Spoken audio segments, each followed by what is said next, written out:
Estamos aqui na companhia da poeta, artista plástica, Ossi Ferreira. Ossi, muito obrigado pela tua participação no Divã Cultural e aqui nesse momento de participação também no projeto Interlocuções, que você vai fazer uma palestra e dividir suas experiências de vida com a gente. Queria começar esse bate-papo com você falando sobre a sua exposição. A gente está diante de um trabalho belíssimo seu aqui, a exposição A Força do Feminino. Isso. Como você chegou à concepção dessa exposição?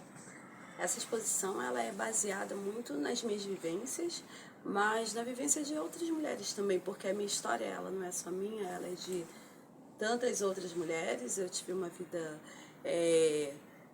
muito marcada pela violência, pelos abusos físico, psicológico, e eu tive uma fase da minha vida que eu precisei transformar isso para que isso não me derrubasse mais e não afetasse mais tanto o meu emocional e não atrapalhasse a minha vida. E foi através da arte que eu consegui transformar todos esses episódios de uma forma que hoje não ajudou só a mim, ele ajuda a outras mulheres também, porque quando as mulheres entram na exposição, são pinturas e poesias que estão sempre conectadas. Então, tem o que ela vai ver e tem também o que ela vai ler. E a partir daí, cada um vai se autoanalisando, vendo onde ela se encontra. O que eu gosto muito é que na exposição A Força do Feminino, quando a mulher entra, ela não se sente numa exposição, ela se sente como se ela estivesse sendo acolhida ali, porque ela começa a ler e as minhas vivências ela acaba identificando nela também. Ela vai meio que revisitando a sua própria história, né? Exatamente, através das poesias, através das pinturas, e muitas vezes quando termina a exposição tem lá 2, 3 mulheres querendo contar um pouquinho da sua história, e são dessas histórias que eu vou fazendo mais arte, transformando mais em arte, para que outras mulheres também consigam, através das histórias delas, se identificarem, se curarem e se encontrar de fato. E é muito interessante, né? Se só dar um adendo, que essa teoria psicanalítica, né? O Lacan vai dizer o seguinte, que quando você está pintando, né, você inclui o olhar do outro, o espectador está na tela também, sabe? Aí você falando isso, né, é muito interessante, esse retorno que você tem, né? Assim, do olhar do espectador em relação à sua obra, né? Como ele é afetado, né? É muito legal. Em vários encontros que você promoveu aqui, Júlia, essa experiência da transmutação da dor em algo que vai levar à superação. Né? Sim. E você, engraçado, você quase uma purificação, né? Quase uma purificação. Você conseguiu coordenar, digamos assim, a pintura com as suas crônicas, né? Como é que é essa experiência de duas experiências poesias, né? Na verdade, eu costumo dizer que eu escrevo. Eu escrevo mais do que eu falo. Falar para mim foi um processo também de cura através da arte, porque na minha primeira exposição eu me escondi no banheiro porque eu não queria que me chamassem para falar lá na frente.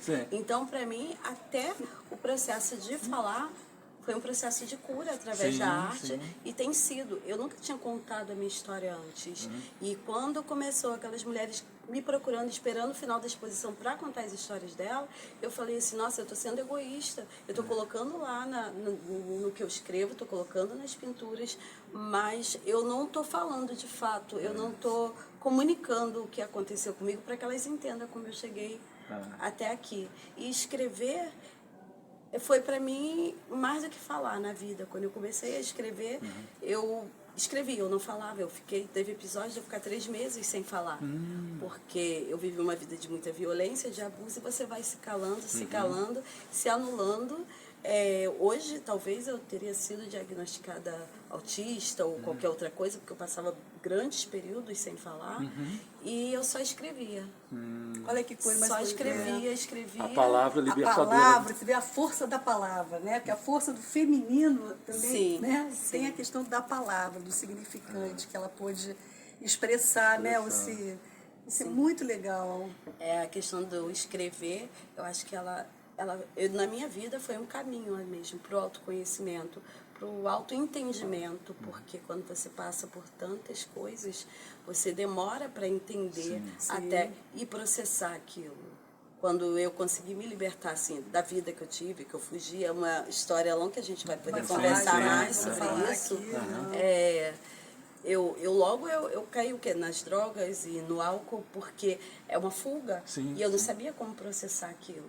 Enquanto eu escrevia, eu conseguia manter meio que uma sanidade, né? E aí quando você para de escrever, você para de se autoconhecer e se autoentender. A escrita e resgatava o seu eixo, perde. né? O seu eixo como pessoa, né? Sim, para mim, eu costumo dizer que a arte me salvou a partir da escrita. E isso é muito bom. Você sabe que o Ralph Foster, que é um crítico de arte, né, ele vai dizer o seguinte, que o artista coloca o real traumático na arte, né? Então, quer dizer, você, através da tua pintura, você expressava algo desse trauma, mas sem a palavra, né, você não elaborava. É isso que eu estou entendendo. Sim. Não é? É meio que conectado, é um e o outro. A arte com a palavra. Muita gente pergunta, o que você fez primeiro? Você escreveu ou você pintou primeiro? E assim, eu tenho trabalhos que eu escrevi e pintei ao mesmo tempo. Eu estava pintando e eu ia lá, anotava, eu ia lá, anotava. E tudo que eu estava sentindo e colocando, então... Tem coisas que eu escrevi primeiro e a partir dali eu desenvolvi uma pintura, e tem pintura que eu pintei e depois a partir daí eu fui pintando e a partir dali eu fui escrevendo. Então não tem uma ordem, mas escrever work in progress, né? Algo ali que está, né, é pulsional. Né? Escrever é o princípio de tudo para mim. Princípio de tudo. Para nós que somos psicanalistas, né, assim, é maravilhoso poder ouvir isso, sabe? Esse teu depoimento faz uma diferença boa. Ok, então daqui a pouquinho vamos estar aqui ouvindo toda essa história de vida, né? Essa história de luta, de superação, né? E de encontro, né? Sobretudo com a sua verdade, né? Que é muito importante, né? E Gilda, obrigado por proporcionar esses encontros aqui com a gente, que cada vez faz com que a gente conheça novas histórias de vida, né? E novos movimentos artísticos vão se desenrolando a partir daí. Né? A gente vai tendo contato com novos movimentos. Você é expressionista, né? Então, obrigado. Obrigada a vocês, obrigada.